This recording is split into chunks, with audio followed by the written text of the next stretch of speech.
భవిష్యత్తులో ఈ జనసేన ఏదైతే కామసేన కామాంధుల సేన అని ప్రూవ్ చేసుకుంటుందో, పార్టీ పెట్టినప్పటి నుంచి ఇప్పటి వరకు ఎంతమంది నాయకులు దాంట్లో హత్యలు చేశారు, రేపులు చేసినారు, వాళ్ళు సాక్ష్యాధారాలతో బయటకు వచ్చారో మనం చూస్తున్నాం. అంటారు కదా, యదా రాజా తదా సేన. సో తెలుగుదేశంలో అలాగే ఉంది, జనసేనలో అలాగే ఉంది. అలాంటి పార్టీలకి భూస్థాపితం చేయండి. అలాంటి పార్టీల వల్ల ఎటువంటి ఉపయోగం. ఫస్ట్ ఆఫ్ ఆల్ రోజా గారు తన నియోజకవర్గం నుంచి బయట తిరుగుతున్నప్పుడు మిడ్డీలు వేసుకొని తిరిగిన ఆ డ్రెస్ ఫోటోలు ఒకసారి మళ్ళీ చూసుకోవాలని చెప్పి గుర్తు చేస్తున్నాం. కామసేన అంటే ఫస్ట్ మనం సరిగ్గా ఉండాలి. ఎదుటివాడు ఒక పెద్ద పార్టీ దేశంలో ప్రభావం చూపిస్తుంది. ఆ పార్టీలో ఒకరిద్దరు అటు ఇటుగా కొద్ది తప్పుడులు వేస్తే ఆ నాయకుడు వాళ్ళ మీద చర్య తీసుకుంటాడు. దాని గురించి నువ్వు మాట్లాడాల్సిన అవసరం లేదు. ముందు నీ పార్టీ చూసుకో. ఆ పార్టీ కంటే ముందు నీ వేషధారణ చూసుకో. కింద లంగా కూడా లేకుండా తిరిగిన రోజులు నీకు అది మర్చిపోయినావా? ఆ కాళ్ళు చూసి అవి కాళ్ళ లేక ఇంకేమన్నా అని చెప్పేసి మాట్లాడిన వాళ్ళు ఉన్నారు. నువ్వు చూసుకోకుండా వేరే వాళ్ళ గురించి మాట్లాడమంటే గురువింద గింజ తన కింద ఉన్న నలుపుని చూసుకోకుండా మాట్లాడుతుంటారంట. ఆ రకం ఉంది నీది. లేదు, పార్టీని అనే కాదు, ఒక పర్సన్ తప్పు చేసి ఆ ఫ్యామిలీని కూడా విమర్శించవచ్చు. దాంట్లో తప్పేం లేదు. కాకపోతే అక్కడ ఉన్నది పవన్ కళ్యాణ్ గారు. పవన్ కళ్యాణ్ గారు క్లియర్ గా తాట తీస్తారు. మామూలుగా ఉరకనే రకం కాదు. ఏదో నేను తప్పు చేసిన, నా నాయకుడు నా కింద వాళ్ళు తప్పు చేస్తున్నారు పర్లేదు కానీ అని చెప్పేసి చూస్తూ ఊరుకునే నాయకుడు కాదు. మీరు ఆయన గురించి మాట్లాడాల్సిన అవసరం లేదు, ఆయన గుర్తు చేయాల్సిన అవసరం లేదు. ఆయనకి ఏం చేయాలో ఆయన ఒక క్లియర్ విజన్ అనేది ఉంది. ఆయన కింద వాళ్ళు కూడా తప్పు చేస్తే ఆ తప్పు తనగా భావించి తనకు తాను శిక్ష వేసి వాళ్ళని సరిదారులు చేసుకుంటాడు. అది ఆయన మెంటాలిటీ అనేది. దాని గురించి మీరు మాట్లాడే అవసరం లేదు. ముందు మీరు ఎందుకు ఓడిపోయారు, మీ నోటి దులతోనే ఓడిపోయారు, అది చూసుకోండి క్లియర్ గా.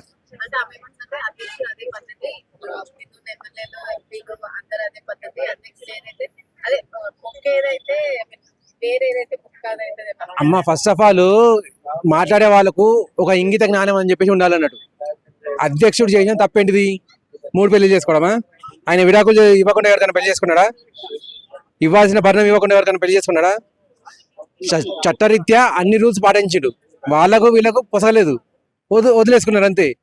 దాన్ని విడిపోవడం అంటారు. విడిపోయేసి ఇంకొకరితో కలిసింది, పెళ్లి చేసుకున్నారు. ఫారెన్లోకి వెళ్ళేసి వాళ్ళతో వీళ్ళతో తిరగలేదు కదా. బట్టలు పోనైతే తిరగట్లేదు కదా. అక్కడ ట్రిప్ ఇక్కడ ట్రిప్ అని చెప్పేసి బట్టలు లేకుండా తిరగట్లేదు కదా. అలా తిరిగితే అప్పుడు అనాలి.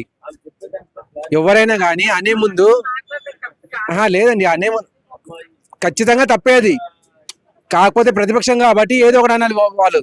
ఆ మాట ప్రకారం వాళ్ళు అంటున్నారు అంతే. నేను అనేది ఏంటంటే ముందు నీ స్వాగతం చూసుకో. నువ్వు ఎమ్మెల్యేగా చేసావు, మంత్రిగా చేసావు, జబర్దస్త్ చేసావు, హీరోయిన్ గా చేసావు. ఇన్ని చేసిన తర్వాత కూడా ఇంకా బట్టలు పోతిరాల్సిన అవసరం ఉందా? అది నీ చూసుకొని ఆ తర్వాత ఎదుటి వాళ్ళ మీద రాళ్ళు వేయడం నేర్చుకో. ఒక సామెత ఉంది, ఎవరైతే అద్దాల మీద ఉంటుందో వాళ్ళు ఎదురువాడి ఇంటి మీద రాళ్ళు వేయరు అని చెప్పేసి. కనీసం ఆ మాట గుర్తుపెట్టుకో.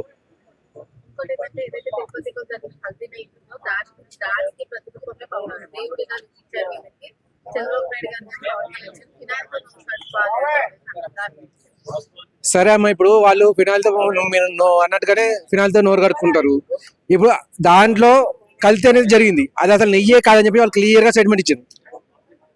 గుళ్ళో వాడేది ఈవెన్ యజ్ఞం చేస్తే కూడా దాంట్లో నెయ్యి వాడతారు, స్వచ్ఛమైన నెయ్యి వాడతారు. అటువంటిది ప్రసాదం. డివోటీస్ ఎంతో మంది 7 కొండలు నడుచుకుంటూ వచ్చే వాళ్ళు ఉన్నారు. ఎంతలైనా 20 to 30% మెంబర్స్ నడుచుకుంటూ వస్తారు. నడుచుకుంటూ వచ్చేసి పవిత్రమైన దేవుని ప్రసాదం తీసుకుందని చెప్పేసి అంటారు. ఫ్రీగా వచ్చింది కాదు, వాళ్ళు డబ్బులు పెట్టి కొనుక్కుంటున్నారు.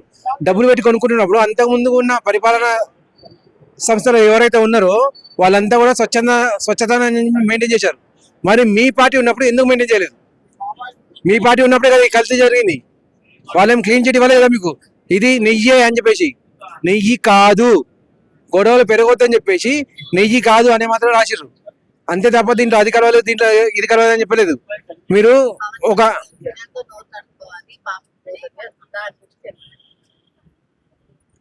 పవన్ కళ్యాణ్ గారు సరే అమ్మా, ఇప్పుడు నువ్వు చెప్పినావని చెప్పేసి పవన్ కళ్యాణ్ గారికి నోటితో ఫినాల్తో నోరు కడుక్కుంటారు. మరి నువ్వేం కడుక్కుంటావు? నువ్వు మాట్లాడావు కదా, నువ్వు దేంతో కనుక్కోవాలి? యాసిడ్తో కడుక్కుంటావా? ఎన్ని మాటలు మాట్లాడావు? అప్పుడు టీడీపీలో ఉన్నప్పుడు చంద్రబాబు చంద్రబాబు గారితో తిరిగినావు, ఆ తర్వాత బయటకు వచ్చిన తర్వాత చంద్రబాబు గారిని తిట్టావు. మరి దానికి నువ్వేం చేస్తావు? నువ్వు మాట్లాడిన నిజాలు ఏమైనా ఉన్నాయా? ఇప్పుడు ఫినాయిల్తో అన్న దాంట్లో అబద్ధం లేదా? కల్తీ లేదా? కల్తీ లేదని చెప్పి ఎవరని చెప్పినరా? మరి నువ్వు దేంతో కడుక్కుంటావు? రోజా ఎలాగా అంటే రోజా అంటే వన్ సైడ్ కాదు, టూ సైడ్. ఎవరు వాళ్ళకి దగ్గరలో ఉంటారో వాళ్ళ సైడ్ మాట్లాడుతుంది, ఎవరు కంఫర్టబుల్ గా ఉంటారో వాళ్ళ సైడ్ మాట్లాడుతుంది. ఒక ఎమ్మెల్యేగా కానీ ఎంపీగా కానీ ఏవి చేసినా కానీ ఆమె సెల్ఫ్ రెస్పెక్ట్ కోసమే చేస్తారు తప్ప ప్రజల కోసం చేసే వ్యక్తికి రోజా గారు కాదు. హైలైట్ అవ్వడం కోసం చేస్తారండి వీళ్ళందరూ, హైలైట్ అవ్వడం కోసం చేస్తారు. మొన్న రీసెంట్ గా ఒక ఈ విషయంలో నేను ఇది మాట్లాడడం కరెక్టో కాదో తెలియదు.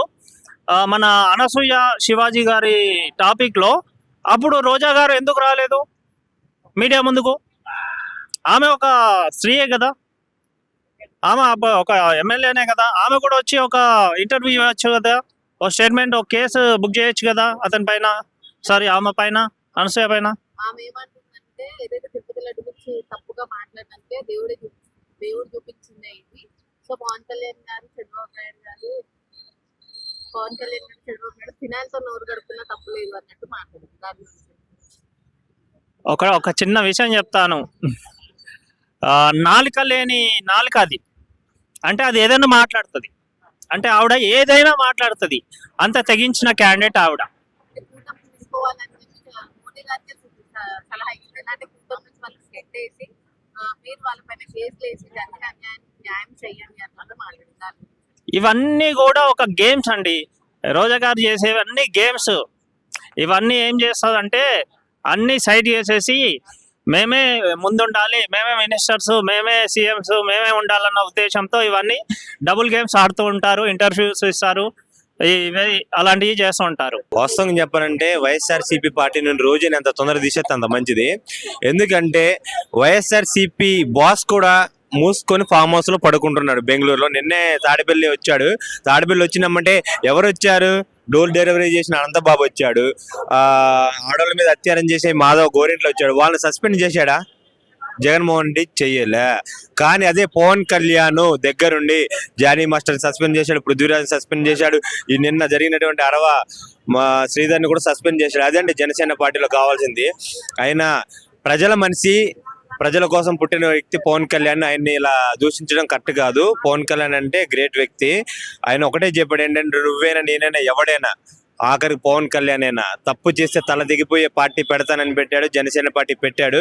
ఆయనకి మనం సపోర్ట్ చేయాలి, కానీ ఇలా చేయడం కరెక్ట్ కాదండి. వాస్తవం చెప్పాలంటే ఆయన చేసిన పనులు బాగున్నాయి. రోజాకి ఏం తెలుసండి, అదిలే ఆటలు అట్టిపండి ఏదో అంటారు కదా, ఆ టైపు.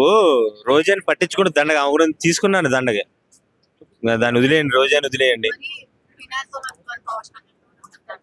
పవన్ కళ్యాణ్ గురించి, పవన్ కళ్యాణ్ తిట్టబట్టే కదా 11 సీట్లు వచ్చాయి. ఈసారి 0, వైఎస్ఆర్సీపీకి 0. నేను చెప్తున్నాను, పవన్ కళ్యాణ్ జోలికి వెళ్ళకంటారా నాయన. ఇప్పుడు పవన్ కళ్యాణ్ అంటే ఓన్లీ స్టేట్ కాదు, ఇండియా. పవన్ కళ్యాణ్ అంటే ఇండియా. మోడీ గారు ఆ మాట అంటలే, మేరా సాత్ పవన్ హే అంటాడు మోడీ గారు కూడా. ఆయన ఆ మాట అంటారు. మీరు ఏమన్నా అనుకున్నా ఒకటే, కానీ పవన్ కళ్యాణ్ అయితే మంచి పనులు చేస్తాడు. ఆయన ఒకటే చెప్పాడు, డబ్బున్న నాయకులు మనకొద్దు, దమ్మున్న నాయకులు కావాలనుకున్నారు. అదే అందరిని సస్పెండ్ చేశాడు కదా, వైఎస్ఆర్సీపీ వాళ్ళు పెట్టుకున్నట్టు.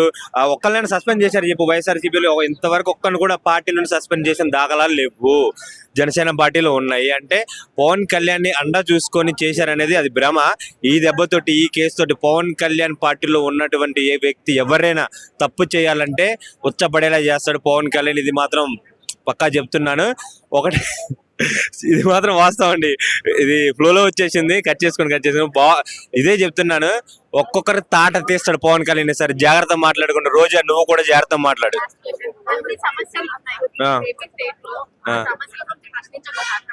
సమస్యల గురించి మాట్లాడే పరిస్థితి ఎక్కడా లేదండి. వాస్తవంగా చెప్పాలంటే ఎవ్వరూ లేదు. పవన్ కళ్యాణ్ ఒక్కడే స్పందిస్తున్నాడు, అన్ని రోడ్లు వేస్తున్నాడు, గిరిజన ప్రాంతాలకు అన్ని చేస్తున్నాడు. మాట్లాడాలి కదా, వైసీపీ వాళ్ళు గవర్నమెంట్ క్వశ్చన్ చేయాలి కదా, వాళ్ళు క్వశ్చన్ చేయకుండా వాళ్ళకి రోడ్ల మీదకి వస్తే దెబ్బలు పడతాయని భయంతో రోడ్ల మీదకి రావట్లేదు కదా. పాదయాత్ర ఇంకో 1.5 year కి పెట్టాడు జగన్మోహన్ రెడ్డి. ఏడండి ఇంకెక్కడ నడుస్తుంది? ఆ టైంకి వచ్చేసరికి జగన్మోహన్ రెడ్డి కేసులతోటి జైలుకి వెళ్ళిపోతాడు. పాదయాత్ర ఉండదు, బొంగు ఉండదు, ఆఖరికి వచ్చేసరికి జీరో.